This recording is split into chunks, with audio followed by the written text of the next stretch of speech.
Hi guys, welcome to Helen Reacts. Malayali from India cinema കണ്ടു.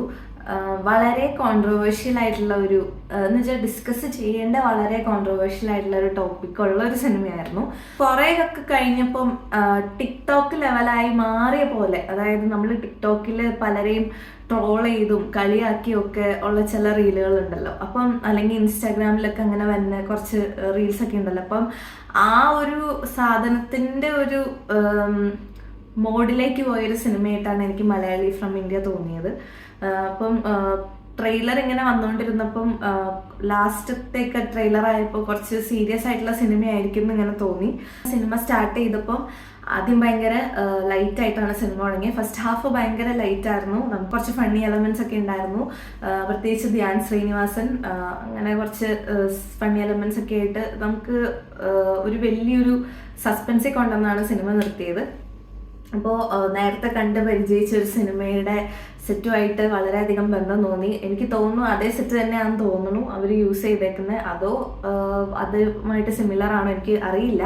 പക്ഷെ ഭയങ്കര സിമിലാരിറ്റി ഉണ്ടായിരുന്നു, എനിക്ക് സെയിം സെറ്റാണോന്ന് അറിയില്ല. അപ്പം അങ്ങനെ ഫസ്റ്റ് ഹാഫ് ഇൻ്റർവെല്ലിൽ ഭയങ്കര നമ്മൾ സ്റ്റോറി എങ്ങോട്ടാണ് പോകണമെന്ന് അറിയാത്തൊരു രീതിയിലാണ് ഇൻ്റർവെല്ല് നിർത്തിയത്. അത് കഴിഞ്ഞ് ഇൻ്റർവെല്ല് കഴിഞ്ഞപ്പം ആഫ്റ്റർ ഒരു 5-10 മിനിറ്റ്സ് കഴിഞ്ഞപ്പോൾ ഭയങ്കര പ്രഡിക്റ്റബിൾ ആയിരുന്നു. എന്താണ് ഉണ്ടാവാൻ പോകുന്നത്, എന്തൊക്കെ തന്നെയാണ് ഉണ്ടാവാൻ പോകുന്നത് എന്നുള്ളൊരു നല്ല രീതിയിൽ പ്രഡിക്റ്റബിൾ ആയിട്ടാണ് സെക്കൻഡ് ഹാഫ് പോയത്. സെക്കൻഡ് ഹാഫ് സിനിമ തീരുമ്പം കൈയടിക്കുന്ന ഒരു മൊമെന്റ് സിനിമയിൽ ക്രിയേറ്റ് ചെയ്തെങ്കിലും ആ ഒരു മൊമെന്റ് തിയേറ്ററിൽ കണ്ട് ഒരു കൈയടിക്കാനുള്ള ഒരു ഇൻസ്പിറേഷൻ ഒന്നും തോന്നിയില്ലായിരുന്നു. പിന്നെ നിവിൻ പോളിയുടെ കംബാക്ക് സിനിമ എന്നുള്ള രീതിയിലാണ് കുറേ ക്യാമ്പയിനിങ് പോയത്.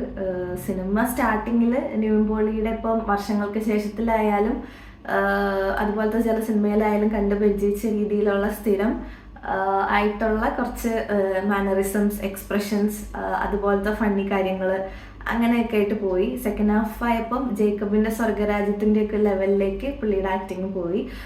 തിരിച്ചുവരവാണോ എന്ന് ചോദിച്ചാൽ എനിക്ക് അറിയില്ല. എനിക്കിതൊരു തിരിച്ചുവരവായിട്ട് പേഴ്സണലി എനിക്ക് തോന്നിയില്ല. തോന്നിയിട്ടുണ്ടെങ്കിൽ ഓക്കെ. പിന്നെ ധ്യാൻ ശ്രീനിവാസന്റെ റോള് നൈസായിട്ടാണ് കൈകാര്യം ചെയ്തത്. നമുക്ക് ചിരി വരുന്ന പല ഇൻസ്റ്റൻസുകളും പുള്ളിയുടെ ഒരു സമയത്തുണ്ടായിരുന്നു. അനശ്വര രാജനായാലും ഫസ്റ്റ് ഹാഫിലാണ് ഞാൻ കൂടുതൽ ആളെ കണ്ടത്. സെക്കൻഡ് ഹാഫിൽ സ്റ്റോറി തന്നെ വേറൊരു രീതിയിലായതുകൊണ്ട് പിന്നെ കാണിക്കാനുള്ള സൗകര്യമൊന്നും ഉണ്ടായില്ല തോന്നുന്നു. അതുകൊണ്ട് ഉള്ള അത്രയും അനശ്വര രാജന് നന്നായിട്ട് ചെയ്തിട്ടുണ്ട്. പിന്നെ ഷൈൻ ടോം ചാക്കോ, മഞ്ജു പിള്ള ഇവരൊക്കെ സിനിമയിലുണ്ട്. പിന്നെ സെക്കൻഡ് ഹാഫ് എന്താ പറയണ്ടത്, സെക്കൻഡ് ഹാഫ് ഭയങ്കര motivation and inspiration and embarkment of democracy പോലെ അങ്ങനെയാണ് സെക്കൻഡ് ഹാഫ്. എന്താ പറയുക, സെക്കൻഡ് ഹാഫ് അങ്ങനത്തെ ഒരു രീതിയിലാണ് എടുത്തത്. പക്ഷെ ഞാൻ പറഞ്ഞ പോലെ എനിക്ക് ചില സമയത്ത് നമ്മുടെ മറ്റേ അലിമല അലിതം ഒരു സംഭവത്തിലേക്ക് പോയ പോലെ എനിക്ക് തോന്നി. പല വിഷ്വൽസും പല സീൻസും ഒക്കെ എനിക്കത് ശരിക്കും ചില സമയത്ത് ഒരു ക്രിഞ്ച് അടിച്ചോന്ന് പോലെ എനിക്കൊരു സംശയമുണ്ട്. വളരെ ഡിസ്കസ് ചെയ്യേണ്ട അല്ലെങ്കിൽ എന്താ പറയുക ഭയങ്കര ഇമ്പോർട്ടൻ്റ് ആയിട്ടുള്ള ഒരു ടോപ്പിക്കാണ് സത്യം പറഞ്ഞാൽ. പക്ഷെ അത് എനിക്കറിയില്ല, എന്നോട് ഇപ്പോൾ സിനിമ എടുത്ത് കാണിക്കാൻ പറഞ്ഞാൽ എനിക്കിത് കാണിക്കാൻ പറ്റുമോന്നും അറിയില്ല. പക്ഷേ വ്യൂവർ എന്ന രീതിയിൽ സെക്കൻഡ് ഹാഫ് വന്നപ്പോൾ കുറച്ച് ലാഗായിരുന്നു, പ്രഡിക്റ്റബിൾ ആയിരുന്നു. പിന്നെ ഒരു ഫീൽ ഗുഡ് നന്മമരം സെറ്റപ്പിലേക്കൊക്കെ പോയി. നേരത്തെ പറഞ്ഞ പോലെ ഒരു ടിക്ടോക്ക് അല്ലെങ്കിൽ ഒരു ഇൻസ്റ്റാഗ്രാം ഫീൽ ഗുഡ് റീലിൻ്റെ ഒരു രീതിയിലേക്കാണ് സിനിമ പോയത്. ഫസ്റ്റ് ഹാഫിൽ ഡിസ്കസ് ചെയ്ത പല കാര്യങ്ങളും ഇപ്പോൾ പൊളിറ്റിക്കലായിട്ടുള്ള കാര്യങ്ങളാണേലും അതൊക്കെ ഭയങ്കര എന്താ പറയുക അതിൻ്റെ സീരിയസ്നെസ് വെച്ചുകൊണ്ട് അല്ലെങ്കിൽ അതിൻ്റെ ക്വാളിറ്റി കൊടുത്തോണ്ട് തന്നെയാണ് അത് ഡിസ്കസ് ചെയ്തത്. മീൻസ് ആ ഒരു കാര്യങ്ങളൊക്കെ വന്ന് സെക്കൻഡ് ഹാഫ് അത്രയും നന്നായില്ല ആണ് എൻ്റെ പേഴ്സണൽ അഭിപ്രായം.